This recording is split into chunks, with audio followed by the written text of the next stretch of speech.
জমি আপনার কিন্তু দখল অন্যের, করণীয় কি? জেনে নিন বিস্তারিত। আপনার সম্পত্তি যদি অন্য কেউ জোর করে দখল করে নেয়, তাহলে দখল উদ্ধারের জন্য আপনার কাছে ৩টি আইনি প্রতিকার রয়েছে। ম্যাজিস্ট্রেট আদালতে মামলা। বেআইনিভাবে জমি দখল করা হলে আপনি দ্রুত দখল ফিরে পেতে ফৌজদারি কার্যবিধির ১৪৫ ধারা অনুযায়ী ম্যাজিস্ট্রেট আদালতে মামলা করতে পারেন। এই মামলায় জমির স্বত্ব নিয়ে আলোচনা হয় না, শুধু শান্তিপূর্ণ দখলদার কে ছিল সেটি প্রমাণ সাপেক্ষে আদালত দ্রুত দখল ফিরিয়ে দেওয়ার আদেশ দেন। দেওয়ানি আদালতে মামলা। জমি বা সম্পত্তির মালিকানা সত্ত্ব দাবি করে দখল উদ্ধারের জন্য সুনির্দিষ্ট প্রতিকার আইনে ৮ ধারার দেওয়ানি আদালতে মামলা করতে পারেন। এই ক্ষেত্রে জমির মালিকানা প্রমাণ করা জরুরি। ১২ বছরের দখল।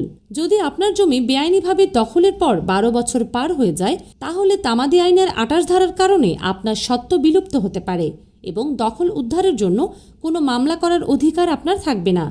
আইনি পরামর্শ বা তথ্য জানতে আমাদের ফলো করুন।